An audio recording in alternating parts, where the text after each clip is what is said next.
bakunzi ba televiziyo y'igihugu turabaramukije.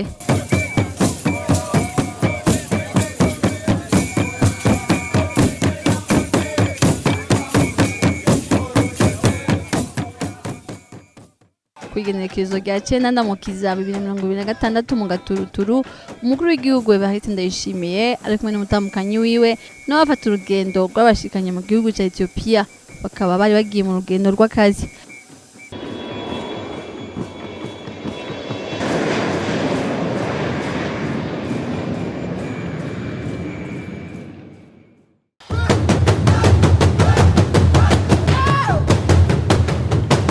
Bagishika ku kibuga c'indege mpuzamakungu c'Ibore muri Ethiopie igihe isaha 3:09 bakaba bakiriwe n'icegera c'umushikiranganje wa mbere Temesgen Tiorine ari kumwe n'abandi bategetsi.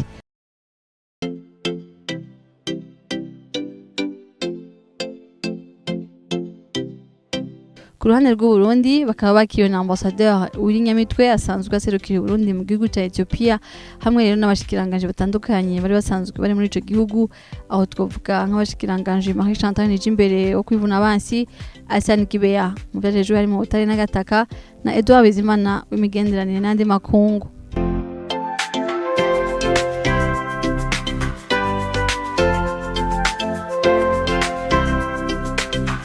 Bavuye ku kibuga c'indege mpuzamakungu c'Ibore bakaba baciye bagenda kuruhuka gato imbere yuko umukuru w'igihugu atangura neza na neza ibikorwa vyamuzindukanye.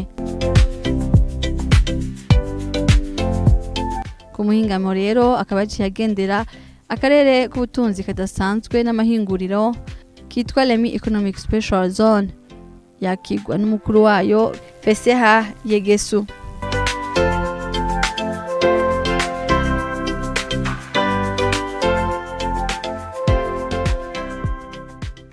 Akaba rero agendeye amahinguriro atandukanye aho twavuga nka Ethiopia Korea Textile hamwe na Souffle Mart Ethiopia ikora imyambiro.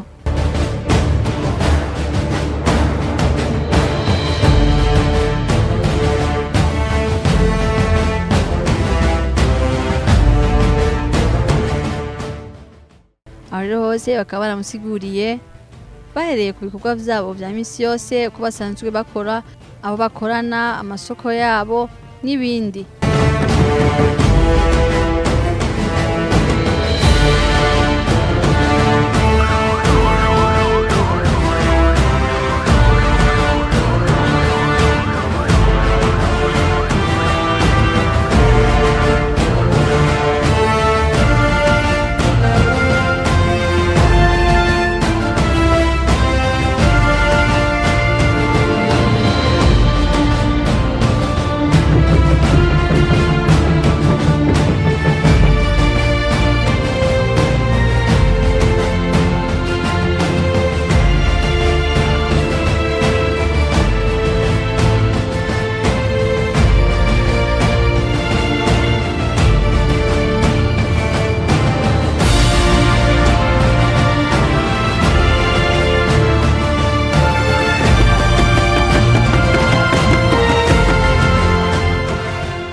Umukuru w'igihugu avuye ngaho akaba yaciye agendera ikigo ca gisirikare ca Addis Abeba aho yakiriwe n'umushikiranganje wo kwivuna abansi wa Ethiopia Mupfasoni Aisha Mohamed.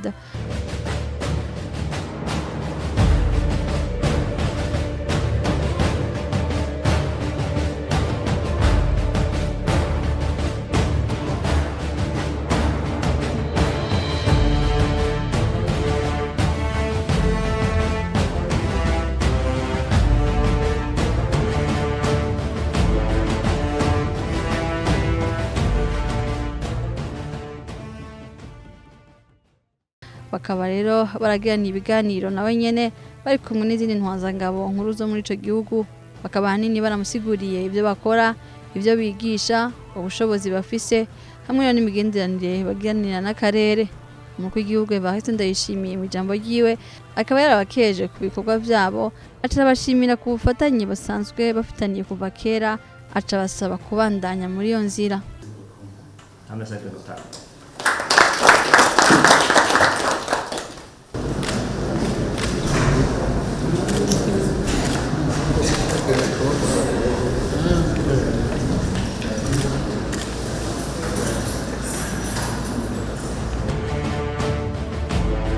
Avuye aho umukuru w'igihugu yagize ndayishimiye akaba yaciye agendera Science Museum of Addis Ababa, ikigo kimwe mu vya mbere muri ico gihugu gikoresha ubuhinga bwa none.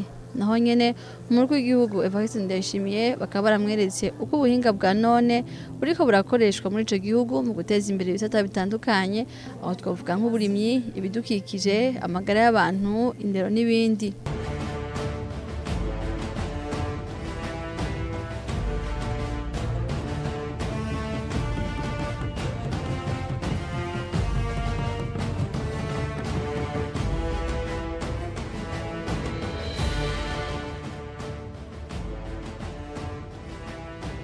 Avuye aho umukuru w'igihugu Evariste Ndayishimiye akaba yaciye agendera icibutso c'Adwa, aho yashize urugori rw'amashurwe yongera yunamira intwari zapfiriye aho igihe abanya-Ethiopia bariko bagwana n'abashaka kubakoloniza aribo Bataliyano.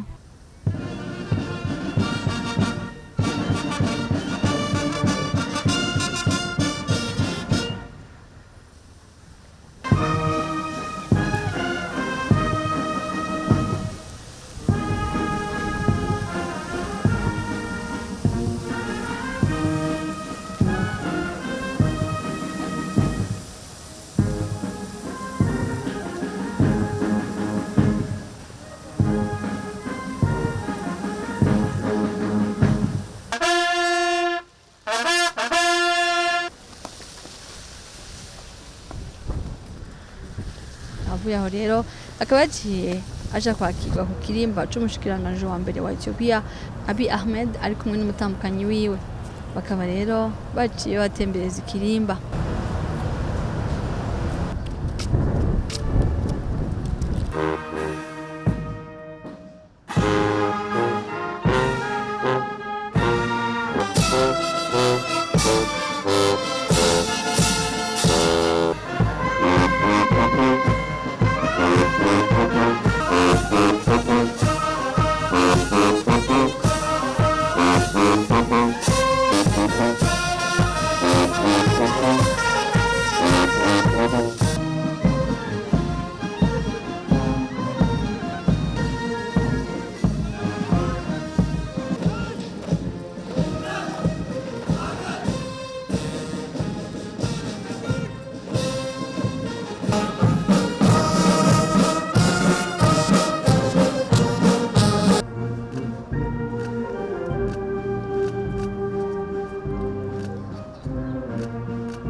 Ibyo biheze bakaba baciye basangira. Nyuma yaho hashakurikira inama yabaye hagati y'abakuru b'ibihugu n'abashikiranganje. Amasezerano atandukanye akaba yarasinywe cyo bita memorandum d'entente. Aho twavuga nko mu gisata c'ubutunzi, aho hasinye amasezerano y'ubufatanye mu by'ubudandaji agamije gukomeza ihanahana ry'ibidandazwa, gushigikira abashoramari hamwe no korohereza ubudandaji hagati y'ibihugu byompi. Ku bijanye n'inguvu cyo bita energie mu rurimi rw'igifaransa, impande zose zikazumvikanye gukomeza ubufatanye biciye mu masezerano agamije guteza imbere ubushobozi mu bijanye n'inguvu bikenewe cyane mu gushigikira iterambere ry'inganda n'ihinduka ry'ubutunzi. Ibice by'imibano navyo nyene bikaba byarahawe akamaro kanini n'ubwo bufatanye, aho hasinye amasezerano mu gisata c'amagara y'abantu n'indero agamije gusangira ubumenyi, gukomeza ubushobozi no kunagura ibikorwa bifasha bene igihugu. Mu gihe isi kirahinduka cyane mu bijanye n'ubuhinga bwa none digital, hasinye amasezerano y'ubufatanye mu bijanye n'irangamuntu ry'ubuhinga bwa none hamwe n'ibikorwa by'ibanze vya leta bikoresha ubuhinga bwa none, bikazofasha mu gutuma ubuyobozi burushiriza gukora neza bugashikira bose kandi bukaba bugezweho. Ibihugu vyompi vyarongeye gutsimbataza ubufatanye mu gisata c'umutekano no kurwanira igihugu, vyerekana ukwiyemeza kwavyo mu guteza imbere amahoro, umutekano n'ituze mu karere. Kubera ko uburimyi rero bufise uruhara runini mu butunzi bwavyo, Burundi na Ethiopia bukaba bwarasinye amasezerano mu gisata c'uburimyi agamije guteza imbere ubuhinga bwa none muri ico gisata, gukomeza umutekano w'ibifungurwa no kubandanya guhanahana ubumenyi mu vy'ubuhinga.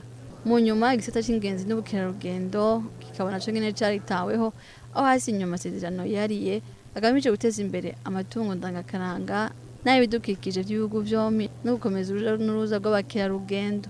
Inyuma y'izo nama abo bategetsi ko ari babiri bakaba barashimye ko imigenderanire y'ibihugu vyabo ihagaze, bongera berekana ukwiyemeza gukomeye ko gushira mu ngiro amasezerano yasinywe.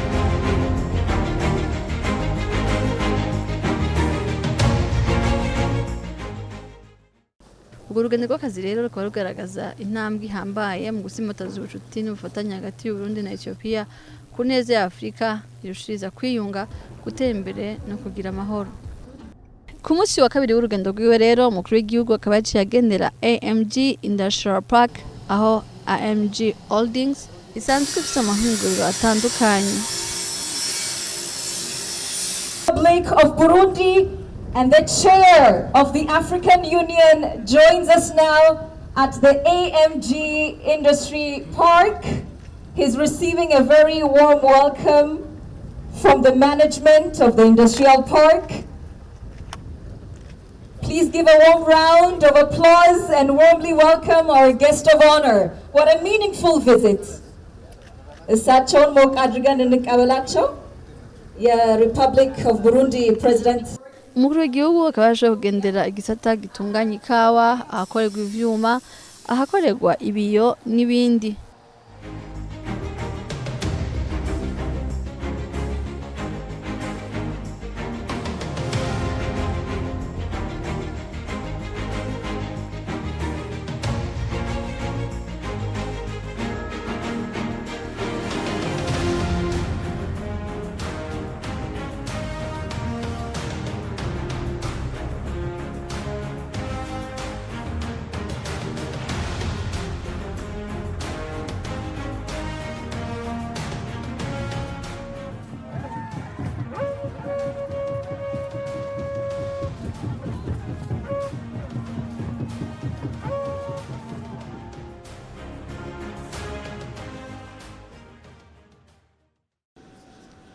Ahejeje kugendera amahinguriro, umukuru w'igihugu Ndayishimiye akaba yaciye afata urugendo rumusubiza mu gihugu c'u Burundi.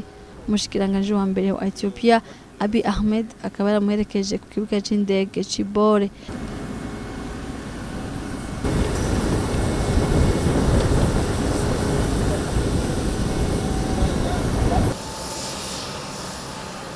Agishika rero mu Burundi akaba yakiriwe n'abategetsi batandukanye ku kibuga c'indege mpuzamakungu Ndadaye.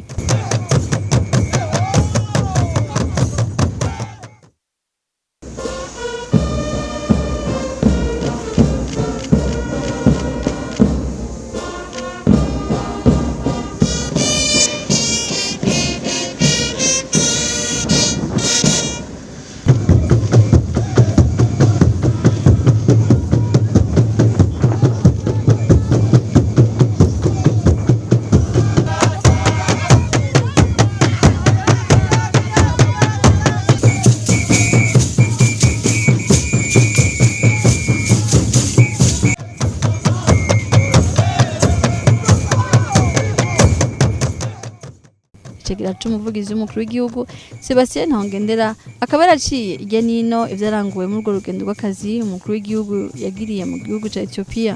Agishika rero muri ico gihugu nyene cyubahiro Ndayishimiye yaragendeye ikigo gikomeye c'ubutunzi, ikigo gihingura ibintu bitari bike na cane ibijanye n'ivyo bakoresha mu kwenga inzoga, ivyo bita malt, bikaba bikoreshwa mu kwenga inzoga z'ibiyeri ariko cane na zimwe z'amawisiki. Muri ico kigo nyene yaragendeye kandi ihinguriro rinini ya cane ry'impuzu, ihinguriro rihingura impuzu gifise isoko rinini mu bihugu vyo muri Amerika. Avuye ngaho yaciye agendera ubushikiranganji bwo kwivuna abansi. Mu bwo bushikiranganji rero ayobowe n'umushikiranganji wo kwivuna abansi w'ico gihugu umupfasoni Aisha Mohamed yarashoboye kuraba amareresi yerekana ibikorwa bikomeye vy'intwara miheto z'ico gihugu cane mu vyo kwigisha ivyo kugwanya umwansi hamwe kandi n'ivyo gufatanya n'ibindi bisirikare mu kugwanya umwansi haba mu gihugu canke mu karere. Nicubahiro umukuru w'igihugu cacu ciza c'u Burundi yaragendeye kandi icibutso gikomeye cane muri ico gihugu, icibutso bise memoriale d'Adwa, nukuvuga icibutso cibutsa aho intwara miheto z'igihugu ca Ethiopia zagwanya umwansi w'umutaliyano agata agahunga zihemuka zimutsinze, ariho ico gihugu cahavuye kitaja mu bukoroni. Nyene icubahiro mukuru w'igihugu cacu ciza c'u Burundi yarashize urugori rw'amashugwe kuri ico cibutso, bikaba ari iteka yahaye abashoboye kugwanira ico gihugu, berekanye ubutwari, berekanye ko igihugu bagikunda kandi batemera yuko cogwa mu minwe y'abakoroni. Mu rugo rukwirikirane rwo kugendera ibibanza bihambaye, nyene icubahiro Varisito Ndayishimiye yaragendeye ikigo c'ubuhinga, ikigo gikomeye cane, ikigo cerekana ibintu vyinshi bijanye cane cane na bwa bwenge ndengera kamere, bimwe bita intelligence artificielle. Muri ico kigo akaba yarashoboye kubona ukuntu igihugu ca Ethiopia gipanze mu bijanye no kugwanya ibiza vy'ingwara bakoresheje ubwo bwenge nyene ndengera kamere, zaba ingwara z'ibitegwa, zaba n'ingwara mbere z'abantu nka za kanseri na za diabete. Ni muri ico kigo nyene icubahiro mukuru w'igihugu cacu Varisito Ndayishimiye yumvitiye yuko igihugu ca Ethiopia gifise ingamba zitatu zikomeye mu kugwanya ibihindura ivyonona ikirere, mu kugwanya ibigirira nabi bidukikije. Ivyo navyo icambere kikaba ari ugutera ibiti.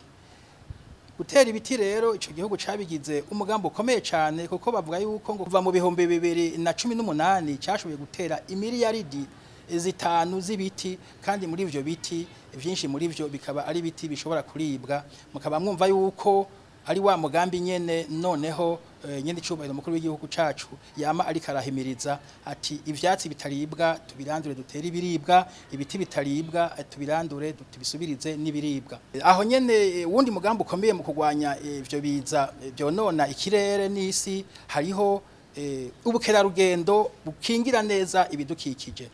Hariho kandi muri uwo mugambi nyene umugambi ukomeye cyane igihugu ca Ethiopia cafashe yuko ata modoka nimwe ikoresha ibitoro izosubira kuzanwa muri ico gihugu. No kuvuga yuko ubu muri ico gihugu imodoka yose nshasha ihingiye iba ari imodoka ikoresha umuyaga nkuba canke izindi nguvu zose, ariko uretse ibitoro kubera vyonona ikirere.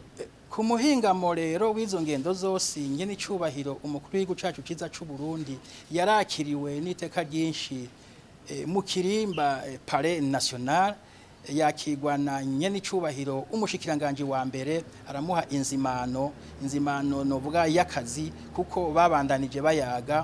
Ni muri iyo nzimano y'akazi nyene icubahiro umukuru w'igihugu cacu ciza c'u Burundi yabwira umushikiranganje wa mbere yuko ubo uko ari babiri bafise muhamagaro ukomeye kubijanye no kwitaho Afrika.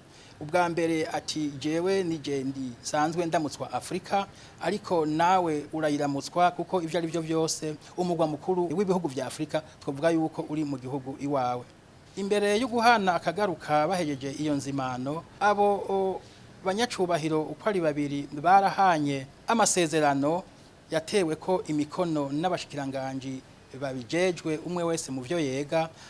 Yari amasezerano ajanye n'amagara y'abantu, hamwe rero n'inyigisho, hakaba amasezerano ajanye n'ivyo gufashanya mu vya gisirikare, hakaba amasezerano ajanye n'ivy'amazi hamwe n'amasoko ntanganguvu, hakaba rero n'amasezerano ajanye n'ivyo amahinguriro, ariko amahinguriro afatiye kuri buno buhinga bwa none. Ayo masezerano rero nkuko muvyumva n'amasezerano akomeye, akaba yagizwe mu ntumbero yo kubandanya hatsimbatazwa ugufashanya no guhanahana ubumenyi mu bijanye n'ibisata bimwe bihambaye mu buzima bw'ivyo bihugu uko ari bibiri, Uburundi n'igihugu ca Ethiopia. Mu gusozera ubwo rugendo, nyene icubahiro Varisito Ndayishimiye umukuru w'igihugu cacu ciza c'u Burundi yagendeye ikindi gihangange c'ishirahamwe rikorerwamwo ibintu bitari bike vyinshi cyane bitandukanye.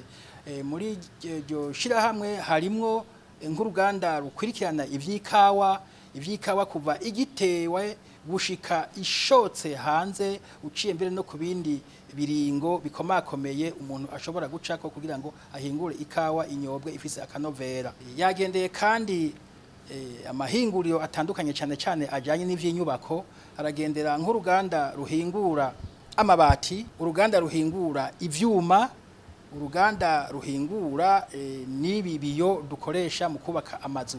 Ivyo byose rero ngo vyakozwe kugira ngo ico gihugu gisanzwe kiriko kiratera imbere cyane gihebe ukura ibintu hanze, ahubwo aho kuza kirabikura hanze gikore nyabuna ivyo coco gishobora gushora hanze. Nino ngaha rero hagarukiye ivyaranze urugendo umukuru w'igihugu yaranguye mu gihugu ca Ethiopia. Wandanye mukurikira ibiganiro vya televiziyo y'u Burundi. Murakoze naho hanyuma.